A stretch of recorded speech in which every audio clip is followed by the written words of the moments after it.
عليكم ورحمة الله وبركاته. الحمد لله وكفى وسلام على عباده الذين اصطفى. أما بعد فأعوذ بالله من الشيطان الرجيم. بسم الله الرحمن الرحيم.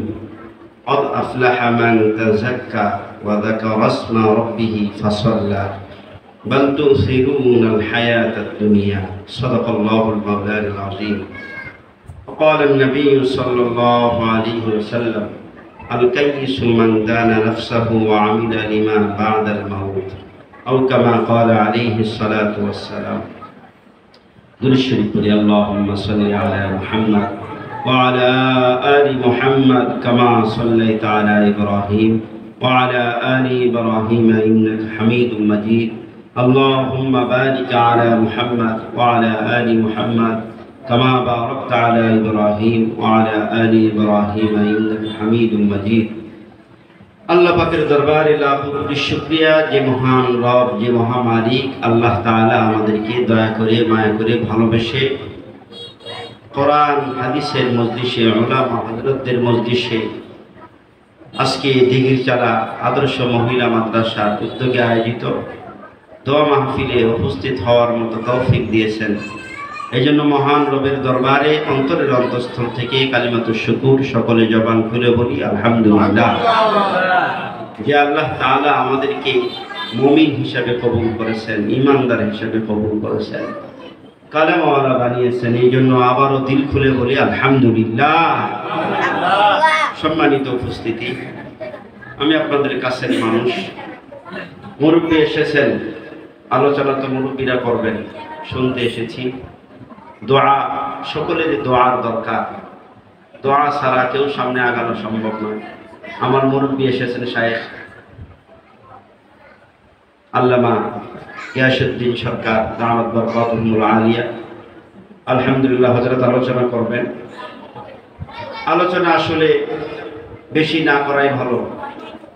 যে গুরুত্বপূর্ণ আলোচনা আমাদের দুইজন মেহমান করেছেন, যদি একটু মনে রেখে যাইতে পারি আর আমলটা করতে পারি আলহামদুলিল্লাহ। আলোচনাগুলো শুনছেন, এর আগের হুজুর বলছেন 5টি কাজের কথা, শেষটা যাতে না হই। উলামা হওয়ার জন্য বলছে আলেম হাফেজ, নিজে না পারলে কমপক্ষে সন্তান নাতি পুতি তাদেরকে।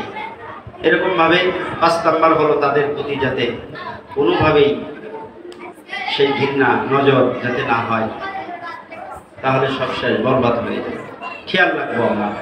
আর এখানে আমার শরীফ ভাই বলে গেছেন 4টা কথা, এত দামি এত দামি যে আসমান জমিন গাছপালা তরুলতা যা কিছু এর চাইতে দামি। সালামটা চালু করি আমরা, তাহলে দেখবেন মাকাম উঁচু হয়ে যাবে, উঁচু হয়ে যাবে, কলব থেকে হিংসা বিদ্বেষ দূর হয়ে যাবে। সালাম চালু করি, এটা তো আমাদের নাই, আমরা ভুলে গেছি। খালি তাকায় থাকি, কে আমাকে সালাম দিবে, কে আমাকে সালাম দিবে, আমি মেম্বার, আমি চেয়ারম্যান, আমি বড় হুজুর, এরকম সবাই আমার ভিতরেও ধরেন এরকম কিবি অহংকার তাকাব্বুর, কে আমাকে সালাম দিবে। না ভাই, আমি মেম্বার হই আর চেয়ারম্যান হই, সুন্দর হই আর বড় লোক, এটা কথা না। আমি সালাম দিব আরেক ভাইকে, ইনশাআল্লাহ পারবো না। আর দ্বিতীয় বলছে খাওয়ানোর কথা। আমরা তো এটা আস্তে আস্তে এমন মাসালা আসতেছে, খাওয়ানো যেত না, কেউ মারা গেলেও খাওয়ানো যেত না, এমনিও দাওয়াত খাওয়ানো নিষেধ, হাদিয়া দেওয়া যাবে না, কত কিছু আস্তে আস্তে আমল থেকে বঞ্চিত। অথচ সাহাবা আজমাইন এর উপরে কত আমল করছে। আমল চালু রাখি ইনশাআল্লাহ। এরকম ভাবে আমি যে আয়াতে কারিমা তেলাওয়াত করছি, এখানে 1-2টি কথা বলবো, বাকি ওইগুলো তো আমল থাকবেই। আমিও যাতে আমল করতে পারি আল্লাহ তৌফিক দান করুন, আমিন। এখানে বলছে কদ আফলাহা মান তাযাক্কা, মুমিন যারা সফল হবে তারা কি কাজ করলে সফল হবে তারা? ওই সফল মুমিন হলো সফল মুমিন যাদের কলবের মধ্যে তাজকিয়া এসেছে, পবিত্রতা এসেছে, যাদের কলবটা আল্লাহমুখী হয়ে গেছে, আখিরাত নিয়ে গবেষণা করছে, তারাই হলো আল্লাহর কাছে প্রিয় পাত্র। সুবহানাল্লাহ। কি নিয়ে গবেষণা? আখিরাত। কি ভাই বলেন তো, কি পরপার থাকবে দুনিয়ায়, কামাই করবে কোন জায়গায়? আখিরাতে। ঘুমায় দুনিয়ায়, টেনশন হলো আখিরাতে। ঘুমায় ঘরে, কিন্তু মদিনার মহব্বত দিলে ভরে রাখে, মক্কার মহব্বত দিলে ভরে রাখে। আল্লাহর ভয় যে কল্পটাকে ভরে রাখছে, যে কলবের ভিতরে আছে, ওই কল্পটা হলো পবিত্র। আর ওই পবিত্র অন্তরওয়ালা মানুষগুলা হলো সফল কাম। সুবহানাল্লাহ।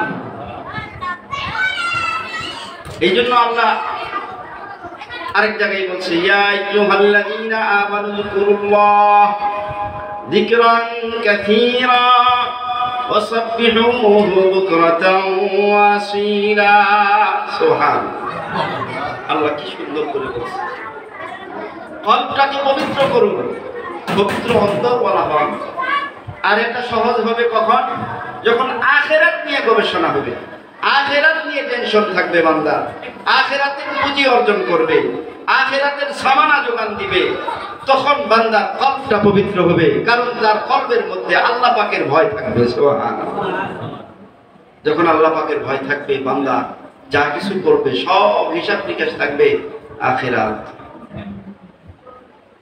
সব হিসাব থাকবে আখিরাত। গুনাহ সামনে হাজির হয়ে যাবে, তখনও চিন্তা করবে, আহারে আমি এই গুনার কাজটা করব, কিন্তু আমার মালিক আমাকে এত মহব্বত করে বানিয়েছে, আমাকে এত মহব্বত করে ভালোবেসে আমাকে দুনিয়াতে পাঠিয়েছেন, এত মহব্বত করে দুনিয়াতে আমাকে এনেছেন, সৃষ্টি করেছেন, এত মহব্বত, দয়া মায়া ভালোবাসা আছে। বান্দা তখন ওই গুনাহের কাজটাও সামনে রেখে কলবের ভিতরে একমাত্র আল্লাহ পাকের ভয় থাকার কারণে বান্দা ভাবতে থাকবে, সবর করবে, আহারে এটা আমার জন্য নয়, এটা আমি করলে এটা হবে না, আমি তো মুমিন, আমার কলবে আছে আমার রব, আমার মালিক আল্লাহ, আমার মালিক আমাকে এত সুন্দর করে অবয়ব চেহারা দিয়ে সুন্দর করে বানিয়েছেন, আমাকে দুনিয়াতে পাঠিয়েছেন। আমার মালিক তো আমাকে গুনাহ করার জন্য বানায় নাই, ইবাদতের জন্য বানিয়েছে। সবর করবে আল্লাহ পাকের দরবারে, তো আল্লাহ তাআলা তার কলবের মধ্যে আল্লাহর ভয় ঢুকায় দিয়া বান্দাকে গুনাহ থেকে হেফাজত করবে। এই জন্য বাবাজি আমার, কলবটাকে পবিত্র করতে হবে, আল্লাহ পাকের ভয় সঞ্চয় করতে হবে। আল্লাহ পাকের ভয় সঞ্চয় আমরা কিভাবে করব? আখিরাতকে নিয়ে বেশি বেশি গবেষণা হবে। আমি ঘুমের ঘরে যাব, তখন আখিরাত নিয়ে ভাববো। আমি নামাজে যাব, আখিরাত নিয়ে ভাববো। আমি ব্যবসা করব, তখন আখিরাত আমার সামনে থাকবে। আমি রাস্তা দিয়ে হাঁটতে থাকবো, আমার আখিরাত আমার সামনে থাকবে। অর্থাৎ আখিরাত সামনে যখন রাখা হবে, আমার হাঁটা চলা, আমার ব্যবসা বাণিজ্য, আমার ঘুম সহ সব কিছু আল্লাহ পাকের গোলামিতে পরিণত হয়ে যাবে। তখন আল্লাহ তাআলার মদদ আমার উপরে আসবে, সবগুলো জিনিসের মধ্যে বারাকাত আসবে। আল্লাহ তাআলা আমাকে দুনিয়াতে থাকা অবস্থায় আখিরাতের জন্য কবুল করবে।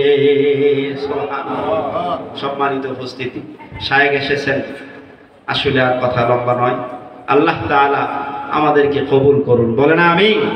ভাই স্মরণ রাখেন, তাহলে কি করব? বেশি বেশি জিকির করব, আল্লাহর নামের জিকির করব। সুবহানাল্লাহ, আলহামদুলিল্লাহ, আল্লাহু আকবার, লা ইলাহা ইল্লাল্লাহ। এই তাসবিহগুলো সব সময় হবে। আর আখিরাতের গবেষণা হবে, চিন্তা হবে, আখিরে আমাকে দুনিয়া ছেড়ে চলে যেতে হবে, থাকার তো সুযোগ নাই। আমার বাবা চলে গেছে, দাদা চলে গেছে, পরদাদা, এইভাবে যুগ যুগ ধরে যাচ্ছে, যাবে। আমিও কখন জানি চলে যায়, আমাকে তৈরি থাকতে হবে সর্বে হালতে। ইনশাআল্লাহ রাজি আছেন? ইনশাআল্লাহ। আল্লাহ তাআলা আমাদের সকলকে কবুল করুন, আমিন। ওয়া আখিরু দাওয়ানা আলহামদুলিল্লাহ।